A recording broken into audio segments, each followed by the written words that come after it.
want to jump into this right away because we have a lot to cover. And in fact, if you can put the timer on, give me 2.5 hours if you could. Could you do that? 35 minutes should do it. I think that'll get us caught up. Thank you. Quick on my background. I've been in this space in telecom my whole career. Started out when I was 13. It's been a good run. Literally, I started out in my very first job selling the Chronicle and Examiner newspaper over the telephone in a boiler room operation, sitting next to grown men smoking cigarettes all day, selling the newspaper. And so my very first introduction to work outside of a paper route was in a contact center, right? An outbound contact center. So I kind of grew up in this space. Big companies, small companies, manufacturers, service providers, a ton of work in the channel. In 2008, I started a company called Terrapin Solutions, which was a cloud services integrator with a pure channel go-to-market. And we built that company up, had some really good success with that. And then in 2012, we sold that business to Intelisys. And for the next 7 years, I would run the channel, the cloud strategy, marketing, events, education, all that kind of stuff for the Intelisys community. And had an awesome run there.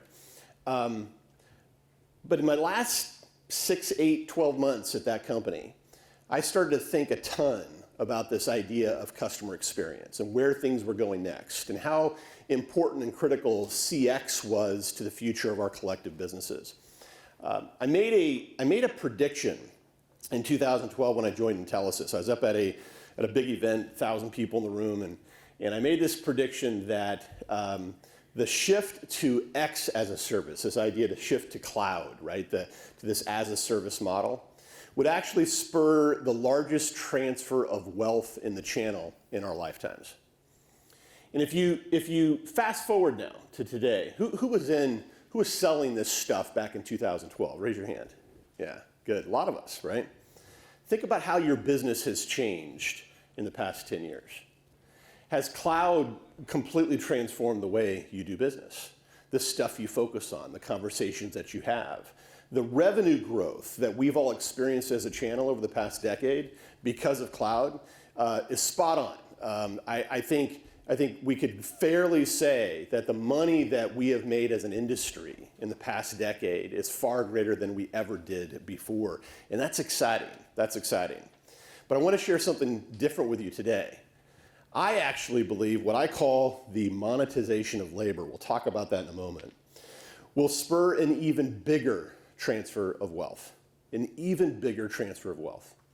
And that's exciting. That's why we're here today. That's why this is so important for all of us, all right? Why is this? Why is this happening? What is this idea of the monetization of labor?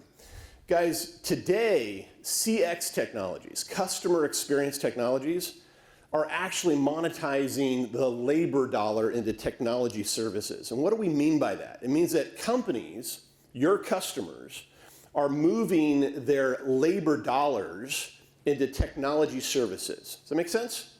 Just sit with that for a second. The money they always spent paying people, hiring people, building teams, building staff, right? They're now shifting those dollars into technology services.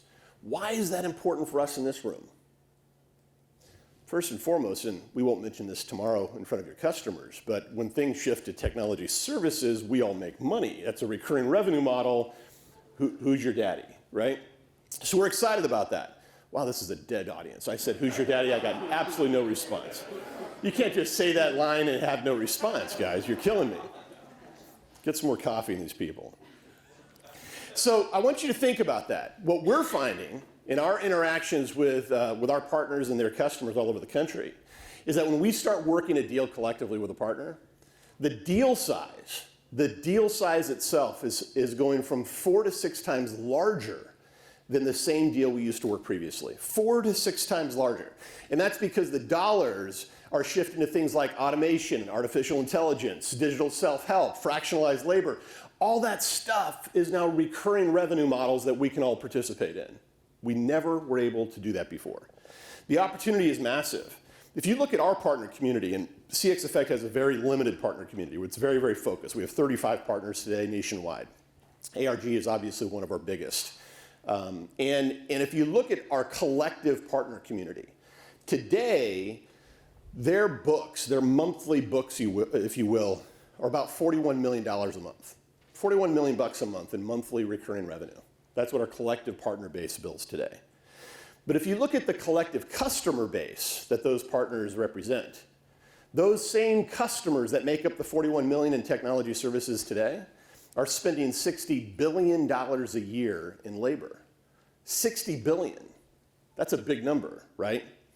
The monetization of labor is accelerating, right, towards technology services. But this is what's also interesting. The broader channel that we all know well, they're lagging behind this. They're lagging behind this. The channel to date has not been participating in this shift.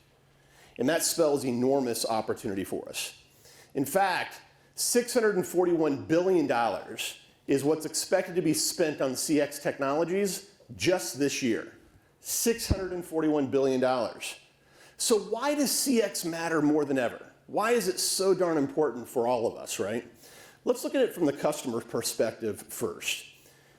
The first thing I would tell you is that, and tell me if you agree with this, every company, regardless of industry, regardless of what they do, they have to think of themselves as a technology company. If you manufacture dog food, you're a tech company. You're a tech company. You have to be. Why? Because if you don't think about yourself as a technology company, you start to lose ground against your competition. When you think about every company has to be digital first, this idea of what my digital presence is and how I attract and retain customers through digital interactions. Customer experience is where winning brands are differentiating and where they're winning, right? This is where they really separate themselves. And the companies that embrace those innovations, guys, if you're not doing that, you cannot scale your business. You cannot scale your business as a customer, a company, right? You can't scale that company unless you're embracing these types of technologies. It becomes incredibly important for them. For you guys, for ARG, guys, I would argue that customer experience technology is the key to relevance with your customers. The key to relevance. Why do we say that? It's kind of a bold statement, right? It is, guys, because it puts you in the money engine of the business. In the money engine of the business. How many people here have had really good success in helping customers cut cost? Right? All of us. That's kind of core of what we've done for so long, right? And guess what? If you're good at cutting my cost, I'm a fan, right? I mean, that's a good on you. Thank you. I appreciate it. But dude, if you can help me make money, you're my hero, right? You're my hero. Guys, customer experience puts you right inside the money engine of the business. That's why it's so much more valuable. You want to build a business that is sticky, where you're going to retain those customers and grow that organically over time. Get inside the money engine of the business. Because if your approach is only to cut cost, I promise you, someone someday is going to go to that customer and show them how they can cut costs further instead of you, right? But if you can prove that your solutions are helping them grow top line and helping them be more relevant as customers, more competitive against their, in a very, very crowded world, guys, your relevance goes through the roof. So what's at stake? Because the stakes are high here. Guys, there was a report by Watermark Consulting last year that said CX leaders outperform CX laggards in terms of stock performance. Companies that have embraced really robust customer experience strategies, their profits are higher. They're returning more dollars to their shareholders, right? Customers who prioritize positive experiences above all else, that's what customers want right now. In fact, 74% of consumers are at least somewhat likely to buy based on customer experience alone. Is that true for you as a consumer? Do you tend to buy from a brand because of the customer experience rather than the price? Am I right? The CX, guys, CX drives over two-thirds of customer loyalty. drives more loyalty than brand and price combined. That's what customer experience drives. So the stakes are really high. 80% of consumers are more likely to purchase if their experiences are personalized to them. So not just make it easy, which is super important, this idea of a frictionless experience, but how do you also make it personal to me? Which means you know what I want before I even ask it. You know what my trends are, my buying tendencies, what my preferences are. You know that about me because you've got really strong, deep data on what I want and what I need. So you personalize those experiences. But the pressure is really, really high. Companies are being hammered on this. It's estimated that $35 billion a year are lost in customer churn because of avoidable customer experience issues, avoidable CX issues. And then the money being left on the table, $98 billion left on the table because companies are failing to provide that, what I call stupid easy, that simple, frictionless experience. $98 billion. 83% of executives feel that unimproved customer experience presents a huge risk to revenue for their business. That if they don't address this, they're going to lose ground. 83%. And 86% of professionals that are engaged in or leading customer experience practices, they expect that that is the new battleground. That's where they're going to compete, right? So the stakes are really high. I want you to think about this idea of monetization of work.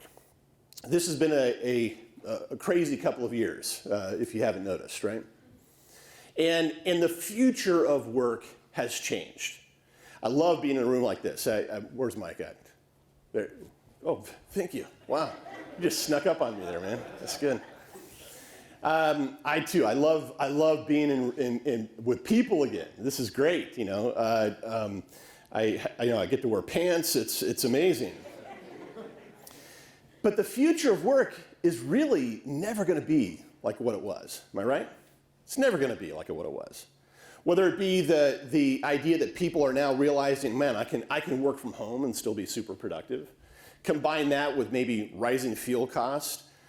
We live in California. There's a county in California where you can pay $9 a gallon right now. That's fantastic. So all these things are pressuring people to figure out, how do I work differently? How do I work differently? What does that look like for me, right? Guys, last year alone, 43 million Americans quit their jobs. Record number, 9 straight months of increases in people quitting their jobs and going somewhere else. Unprecedented. Why? Why is that? In the August 21 report by JobSeeker, found that Americans actually value workplace flexibility more than higher pay, more than job security. Isn't that interesting? So if you can't give me flexibility in my work, I'm going to leave and go somewhere where they'll give me flexibility, even if it means I'm making less money, right? 56% value workplace flexibility more than higher pay or job security. Part of this, another interesting kind of adjacent fact to this, look at this quote. We expect continued growth in automating roles, both to take place of workers companies can no longer find and to offset rising wage pressures. This will be an important trend to watch as it will shape labor markets over the long term, given that automation, once installed, is simply never reversed. Simply never reversed. Companies are figuring out, I have to automate things, even you guys in your own business. We're having conversations every week with your teams around how do we help automate stuff at ARG around customer experience. You have to do that. And by the way, once those automations are in place, no one's ever coming back 6 months later and saying, let's go back the way it was. Let's do that. That's smart, right? No. This becomes incredibly sticky. It goes into the business, the core of the business and how you operate. And once you implement those changes, you never go back. That is changing the future of work. But it's not easy. It's not easy. The idea of competing realities between kind of what we're trying to build in the real world and this idea of customer experience, you have some very big competing realities. More than ever before, you have to be able to do more with less. That's always been a theme of ours in IT, right? IT has always been in that position where, you know, they say to you, hey, you need to accomplish these big objectives next year, and at the same time, we're going to cut your budget in half, right? And just make it happen, because that's what you do. Guys, more than ever, you have to be able to do more with less. You also can no longer hire your way out of problems. Hands down, the #1 pain point that every single one of your customers has today is staffing. Staffing. They cannot hire people. Unprecedented challenges around hiring people. I mean, the incentives that people are giving just to draw people in for an interview, right? I mean, you get $100 just to interview at McDonald's. Just to walk in and fill out an application, here's $100, right? No one's rushing for the door. That's a good sign. But that's the real challenge right now. You can no longer hire your way out of problems, and that's how we used to do it. To scale a business, I hire more people. You know, if I want to go another level, I hire more people. And guess what? You can't do that anymore. In order to do that, you have to not only automate, but you have to think more intelligently about your customers. You have to be able to pull insights from customer data to make better decisions. What informs your decisions today as a company, right? Your customers, what informs their decisions? What data do they have to make really strong data-based, data-driven decisions, right? That's so important. And then, of course, you have to meet customers where they're at. And where are customers today? What do customers want, right? 75% of people expect to get immediate info when they use their smartphone. 75%. I think that's probably low. 53% of US adults will likely abandon their online cart if they can't find a quick answer to their question. Does this sound familiar to you guys? Anybody like that, right? How about this? 90% of customers expect an immediate response to their support questions. Not tomorrow, not even an hour from now. I want my answer right now, right? And then you look at the mobile experience. How important is mobility today? You can't overlook this piece. And it's really interesting. 73% now, 73% of e-commerce is now mobile commerce globally. 73%. Who here bought something recently from their phone? My phone's over there. Yeah, right? Happens all the time. Guys, I bought a $2,000 foldable kayak on my iPhone last week. He's looking for one too. It's fantastic. What's that?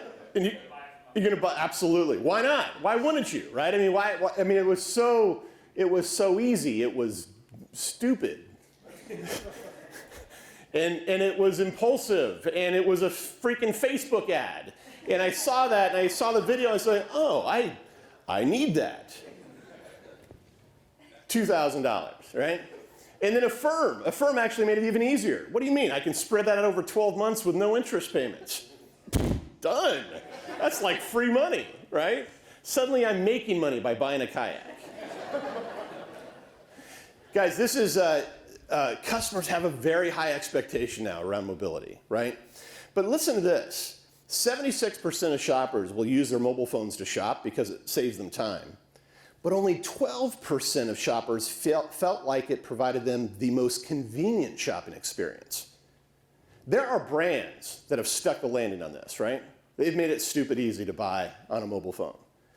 But only 12% of consumers that interface with all these other brands are saying it's easy. There's a big disconnect there. There's a big disconnect, which for us spells opportunity. How do we enable our customers to be digital first and make their experiences for their clients that frictionless? They need it. They desperately need it, and we can help them get there. And then this idea of digital self-service. Customers want to help themselves whenever possible. Quick show of hands, you're on a website, you're having a problem, and you need support. Your options are to call an 800 number and speak with a live person, or click on a button to chat with somebody live. Raise your hand if you're making the phone call.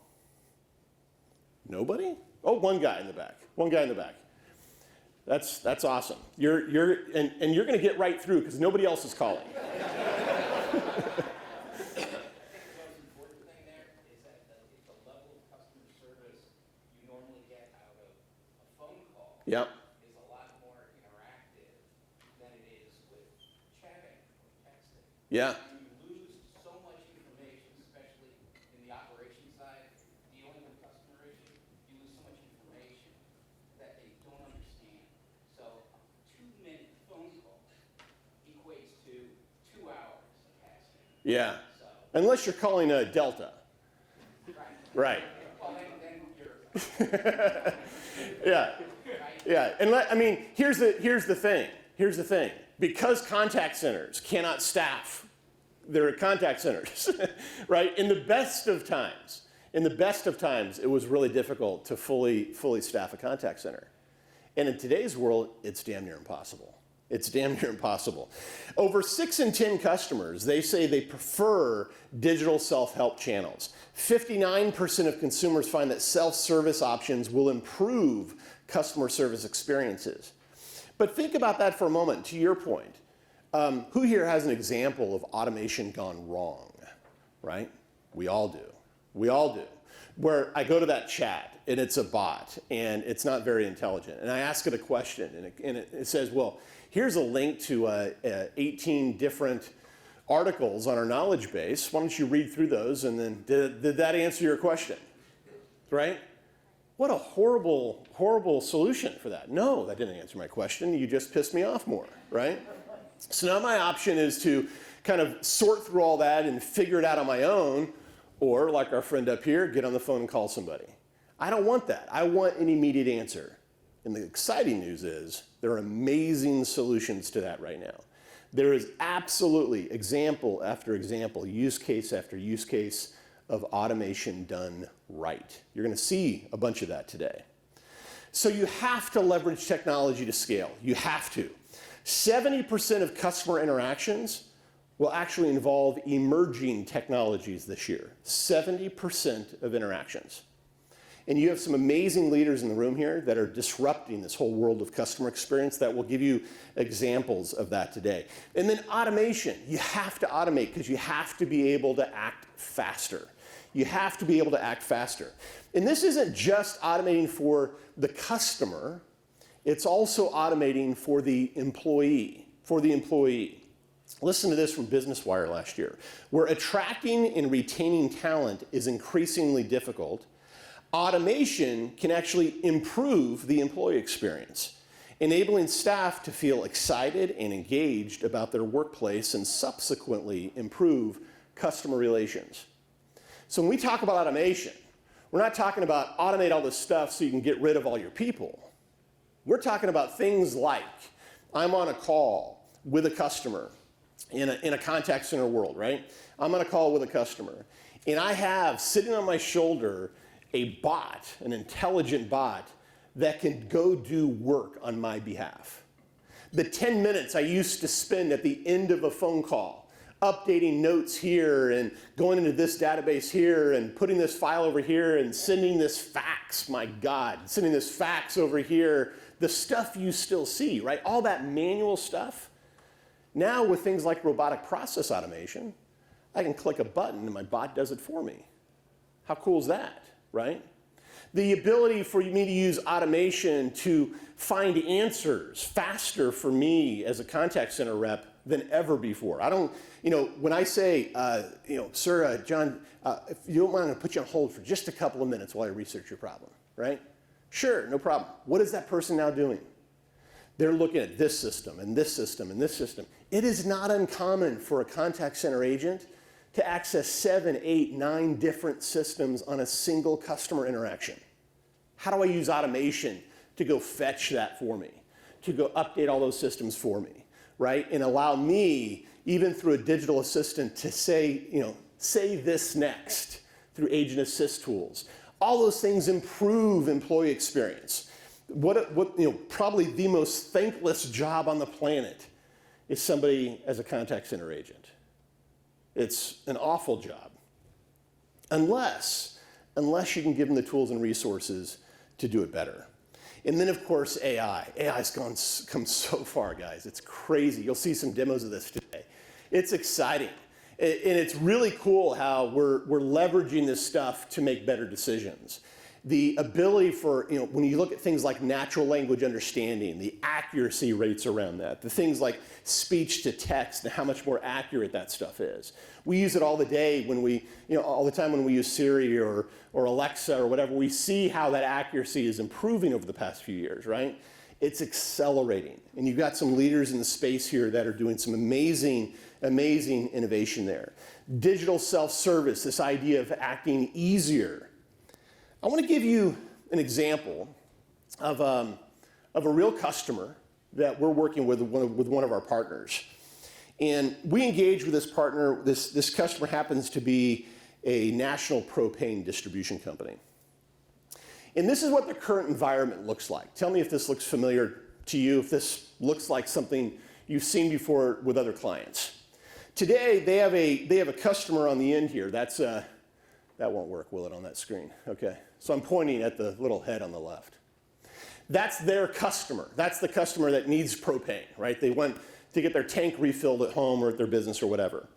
They have a website, an app that they've built, and there's some decent capabilities in that app for self-service. But by the way, the agent that ultimately might get a phone call has no visibility to that app, none. They can also go to their website. Today they have no chat capability for most of their customers, most of their digital assets out there. And even those that do have no ability to escalate from a chat to a live person, okay? For voice, they're using Fuse. Remember them?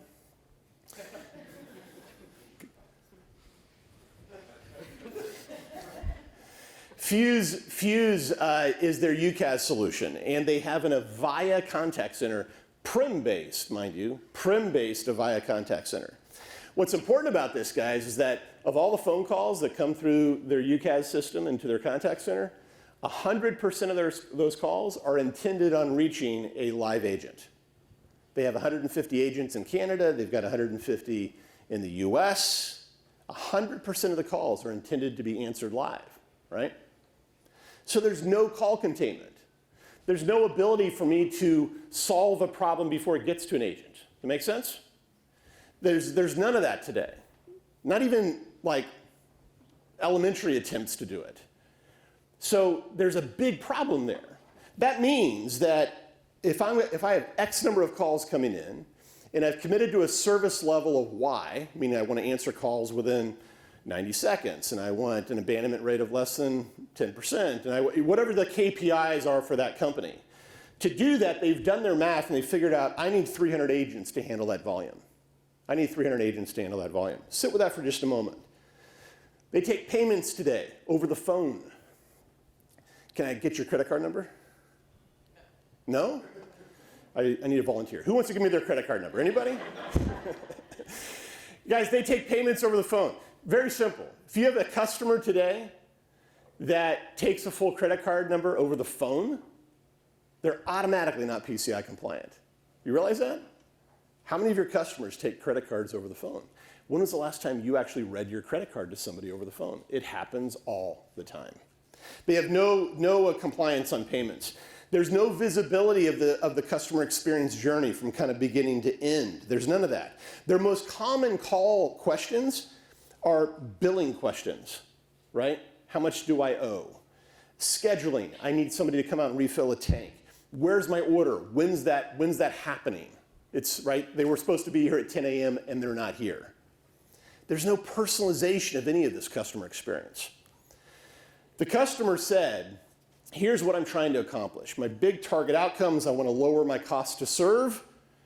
I want to create an easier, more frictionless customer experience. I want to collect payments faster, cheaper, easier. Pretty straightforward, right? Here's another interesting thing.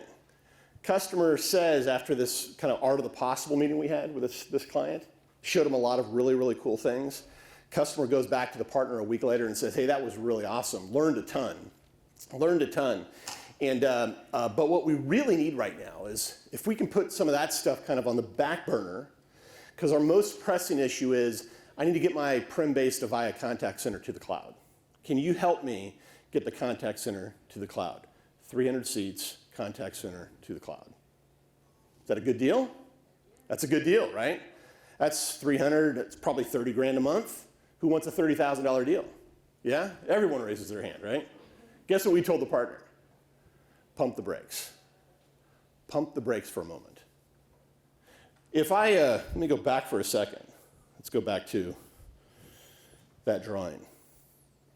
I take that Avaya contact center. I go to a number of our friends in the room. I go to Vonage or I go to Five9, right? And I say, I need a 300-seat contact center in the cloud.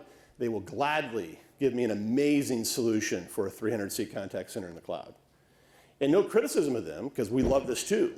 They're going to say, let's get this on a 3-year contract or a 5-year contract, right?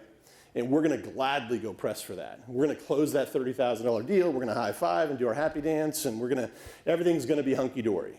And 6 months later, that customer is going to come back to that partner.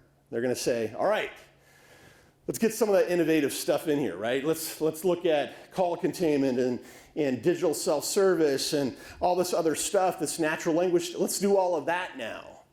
And we're going to say, that's going to get really expensive, and you're not going to be able to afford it because it's going to be all additional spending. All additional spending because you're already locked into your contact center platform.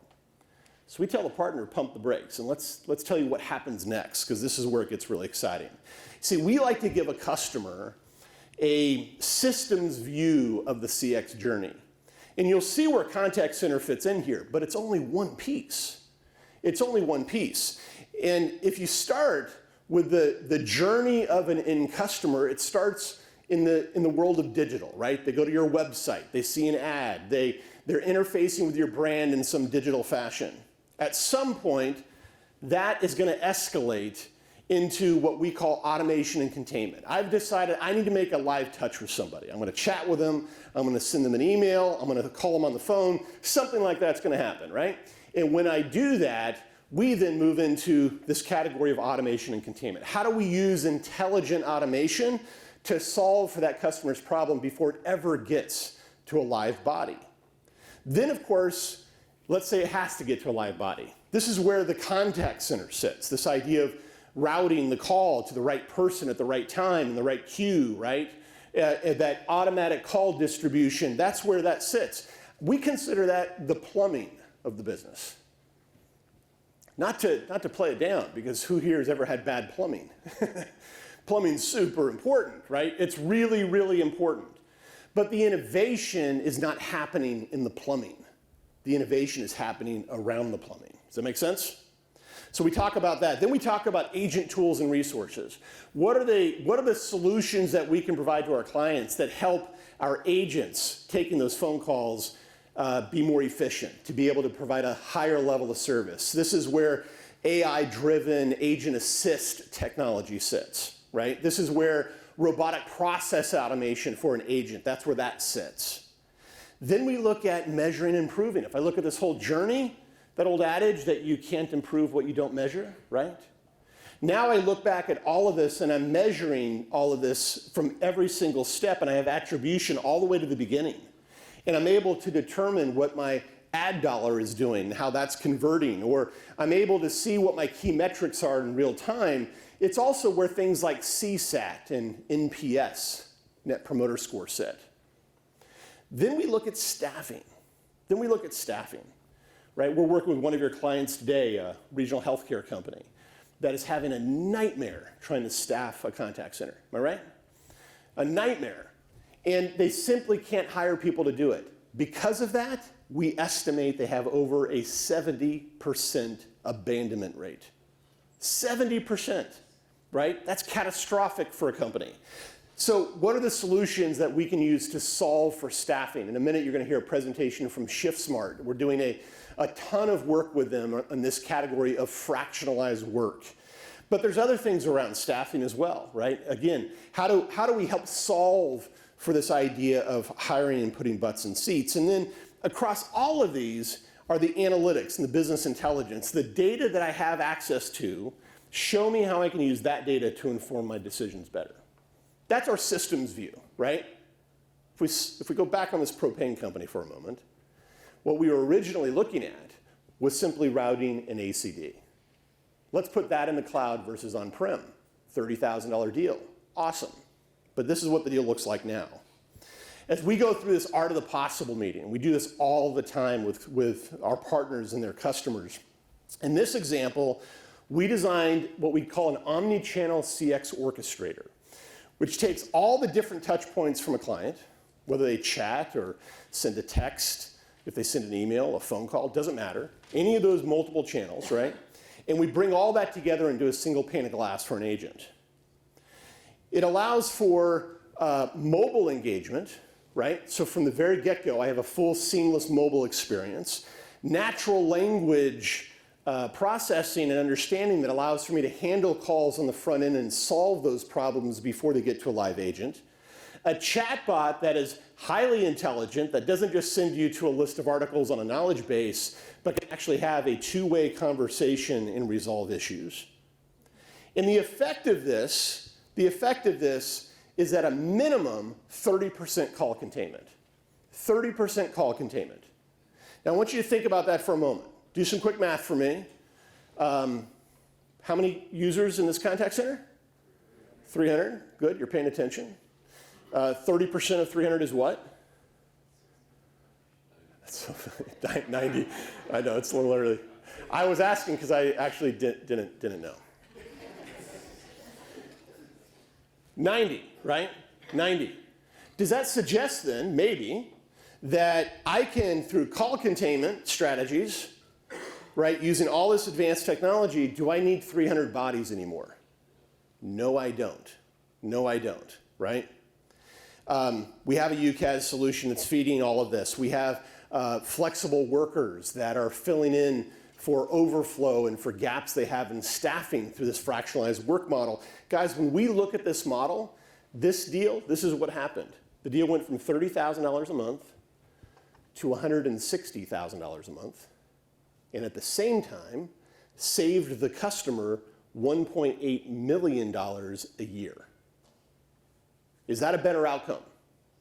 Who wants a $160,000 deal versus a $30,000 deal, right? Guys, that kind of business is happening all the time right now. And it's because we're reordering the thinking of a customer. We're reordering it. We're saying, hey, I know you want to move this to the cloud. We would love to help you do that. And ultimately, we will. But before we do that, let's figure out how we right-size everything so that when you move to the cloud, it's correctly configured, correctly provisioned, correctly sized for your new business going forward, right? And that spells more and more opportunity. Hey, Andrew? Yes?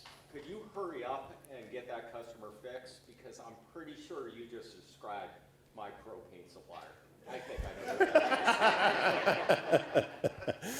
that. That's good. I don't want to mess up your flow, but those 3 slides, if we can go into our customers and whiteboard and articulate those 3 slides, you will completely change the conversation. Just those 3, of all the things we're going to do. Yeah. 3 slides, pretty much. Agreed.